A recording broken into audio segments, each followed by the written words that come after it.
আসসালামু আলাইকুম। আজকে আমি আপনাদের সাথে শেয়ার করব কচুরমুখী দিয়ে মাছের ঝোল।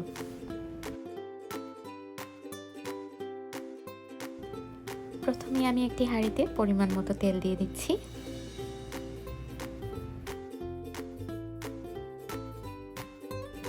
তারপর দিয়ে দিচ্ছি পরিমাণ মতো পেঁয়াজ বাটা। এবার আমি পেঁয়াজকে ভালোভাবে ভেজে নেব।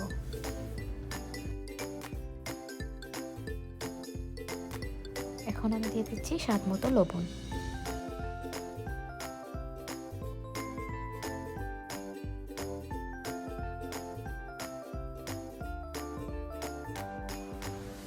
পেঁয়াজের রং যখন বাদামি হয়ে যাবে তখন এতে আমি গুঁড়ো মশলা এড করে দিব।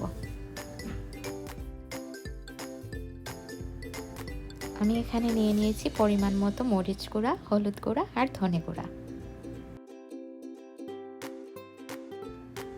আমি এখানে মশলাগুলোকে আরেকটু সময় নিয়ে ভাজবো।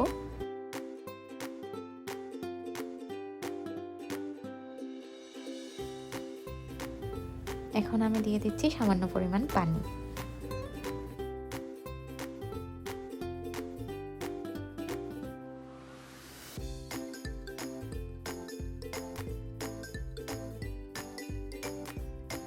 আমার মশলা কষানো হয়ে গেছে, এখন আমি দিয়ে দিচ্ছি কচুরমুখী।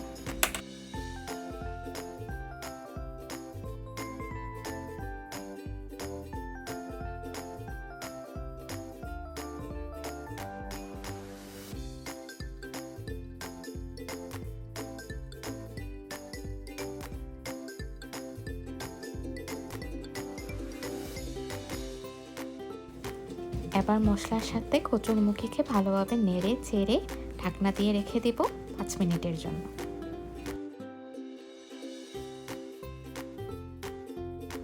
পাঁচ মিনিট পর আমি এখানে পরিমাণ মতো পানি দিয়ে দিচ্ছি যাতে কচুরমুখীটা ভালোভাবে সিদ্ধ হয়ে যায়।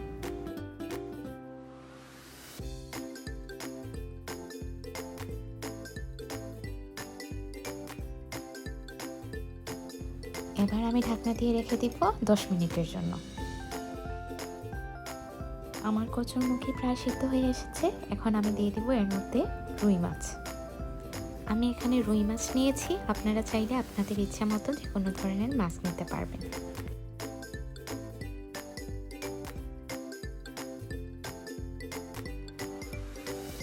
এবার আমি আমার পরিমাণ মতো ঝোল দিয়ে দিলাম।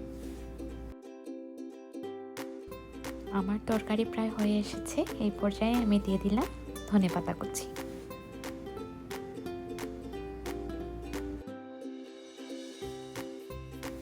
ব্যাস, এই তো হয়ে গেল আমার কচুরমুখী দিয়ে মাছের ঝোল। আপনারা অবশ্যই ট্রাই করবেন।